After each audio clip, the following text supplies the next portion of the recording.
میں عورتوں پر بلا تحقیق الزام دھرنے والوں سے صرف یہی کہوں گی کہ ہر عورت اس وقت تک پاک دامن ہے جب تک کہ اس پر بدکاری کا الزام ثابت نہ ہو جائے، ورنہ اللہ تعالیٰ نے کسی پاک دامن پر تہمت لگانے کو جرم قرار دیا ہے۔ مجھ پر بھی یہی الزام لگایا گیا تھا۔ اس الزام کے تحت مجھے شوہر نے طلاق دے کر گھر بدر کیا تھا۔ حالات کیا تھے شروع سے بیان کروں تو بات سمجھ آ جائے گی کہ کبھی ایسا بھی ہوتا ہے کہ عورت گناہ میں شامل نہیں ہوتی مگر ملوث کر دی جاتی ہے۔ میں نے ایک دقیانوسی ماحول میں جنم لیا تھا۔ والدہ پیروں فقیروں کی بہت رسیہ تھی، اکثر بزرگوں کی درگاہوں پر جا کر قوالیاں سنا کرتی تھی، میں بھی ان کے ساتھ جاتی۔ ہم عورتوں کی جانب بیٹھا کرتے تھے، وہاں کافی رش ہوتا تھا، اکثر عورتیں قوالیاں سنتے ہی بے حال ہو جاتی تھیں۔ وہ عجیب نظارہ ہوتا، مستانیاں بال کھول لیتیں اور حال کھیلنے لگتیں۔ میرے لیے یہ چیز بڑی دلچسپی کا باعث تھی اور اسی لیے میں اماں کے ساتھ اصرار کر کے درگاہ پر جاتی تھی۔ یہ مستانیاں نہ جانے کس جوش کے ساتھ حال کھیلتیں کہ اکثر تو گھنٹوں بال کھولے جھومتی رہتیں اور پھر تھک کر بے ہوش ہو جاتی۔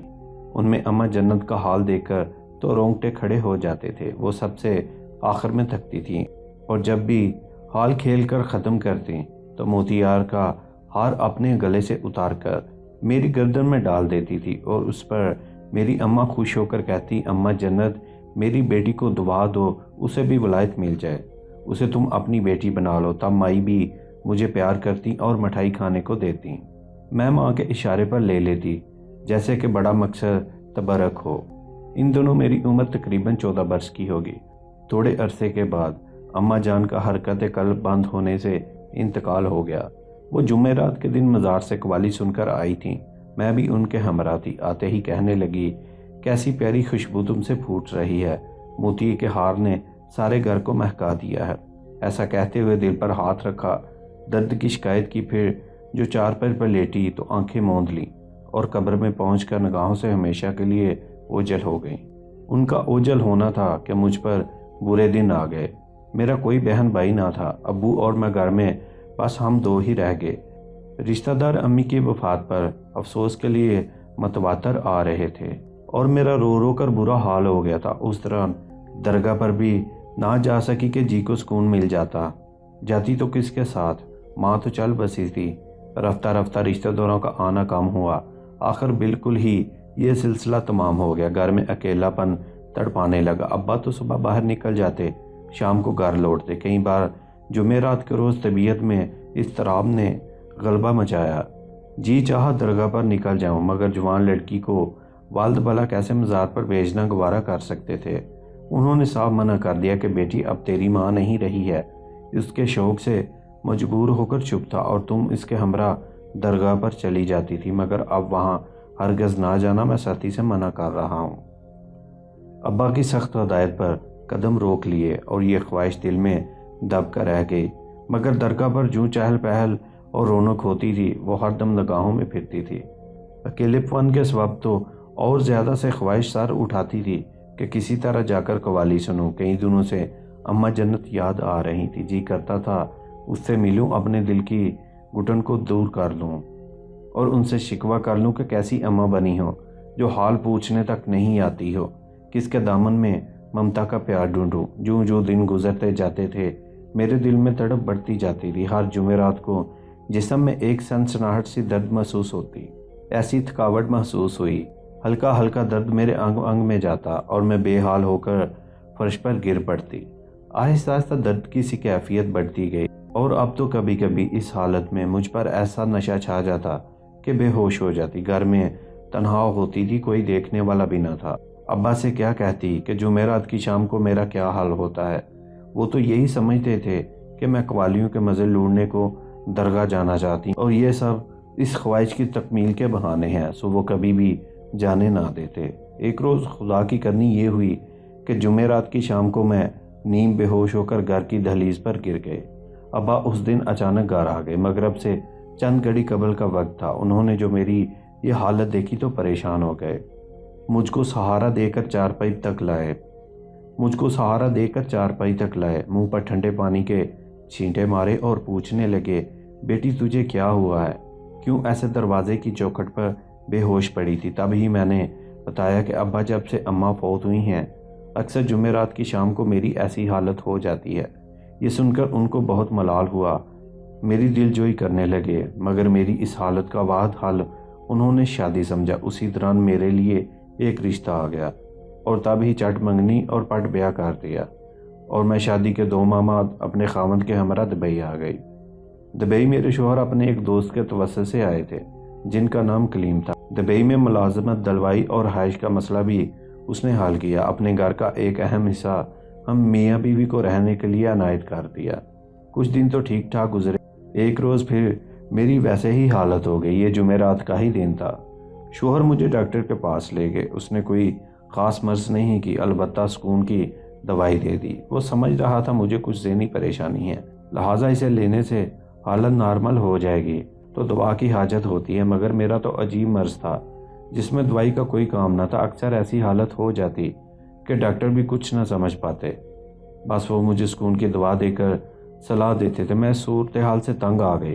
ایک روز کلیم کی بیوی، جس کو میں فرزانہ بھابی کہتی تھی، اپنا احوال بتایا، درگاہ کی باتیں اور اماں جنت کا قصہ بھی خوشگزار کر دیا۔ فرزانہ بھابی نے تحمل سے میری بات سنی اور تسلی دی کہ پریشان مت ہو، پردیس میں ہم ہی تمہارے سب کچھ ہیں۔ میرے میاں کلیم صوفی منش ہیں اور کچھ عالمیات جانتے ہیں، لیکن اپنا مقام کسی پر ظاہر نہیں کرتے، کسی کو بتاتے نہیں ہیں۔ پہلے تویز دیا کرتے تھے، لیکن جب سے پاکستان چھوڑا ہے اور دبئی آئے ہیں یہ کام بھی چھوڑ دیا ہے۔ تمہارے لیے کہوں گی تو ضرور مدد کریں گے اور پھر تم ٹھیک ہو جاؤ گے انشاءاللہ۔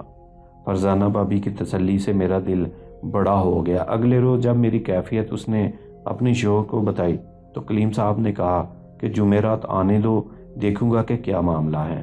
جمعرات کے روز کلیم صاحب نے چھٹی لے لی اور جب مقررہ وقت پر میں بے ہوش ہو کر گرنے لگی تو آگے بڑھ کر مجھے تھاما اور بستر پر لٹا دیا۔ کچھ پڑھنے لگے، پھر بیوی سے کہا اس پر سایہ ہے، باقاعدہ عمل کرنا پڑے گا، ان کا علاج نئے چاند کی پہلی جمعرات سے ہوگا۔ ان سے کہنا عطر کی شیشیاں اور اگربتیاں منگوا کر رکھ لیں۔ نوچاند ہی جمعرات کے روز اتفاق سے میرے شوہر کسی ضروری کام سے مقصد چلے گئے۔ وہ پہلے بھی جاتے رہتے تھے۔ ادھر فرزانہ بھابی کی امی کا فون آ گیا۔ وہ بے حد علیل تھیں۔ بھابی فوراً پاکستان روانہ ہو گئی۔ چاند کی کم تاریخ آ گئی تھی اور کلیم صاحب نے میرا علاج شروع کر دیا۔ میں ایک سعادت مند بچی کی طرح ان کی عطایت کرنے لگی۔ پہلے روز سامنے بٹھا کر وہ پاس بیٹھ کے اگربتی جلائی اور عطر میرے اوپر پھینکا۔ کچھ دیر تک منہ ہی منہ میں پڑتے گئے اور مجھ پر پھونکے مارتے رہے اور پھر بولے اب کل باقی عمل ہوگا۔ اگلے روز بعض نماز اثر بلوایا اور میرے سامنے سر ڈھانک کر بیٹھ گئے۔ عطر لگانے کا طریقہ بھی بدل گیا۔ آج خود اپنے ہاتھ سے میرے کپڑوں پر عطر لگایا، پڑھ پڑھ کر دم کیا۔ اب روز شام کو یہی عمل کرتے، مگر خوشبو لگانے کا طریقہ بدلتا جا رہا تھا۔ اب روز شام کو یہی عمل کرتے، مگر خوشبو لگانے کا طریقہ بدلتا جا رہا تھا کہ میں شرم سے پانی پانی ہو جاتی تھی، اپنی تکلیف کو دور کرنا چاہتی، تب ہی ان باتوں کو برداشت کر رہی تھی اور ان کے طرز عمل کو اس عجیب و غریب طریقہ علاج کا حصہ جان رہی تھی۔ اب کی جمعرات آئی تو ابھی عمل جاری تھا کہ مغرب کے وقت مجھے پلنگ پر دراز ہونے کو کہا۔ میرے بدن میں وہی ہلکا ہلکا درد شروع تھا جس سے تنگ آ کر میں نے عمل کرنا قبول کروایا تھا۔ میرے پیروں کے ناخنوں میں درد شدید ہونے لگا اور مجھ کو محسوس ہوا کہ جیسے کہ مجھے اپنے دونوں بازوؤں کے شکنجے میں لے کر کستا چلا جا رہا ہو۔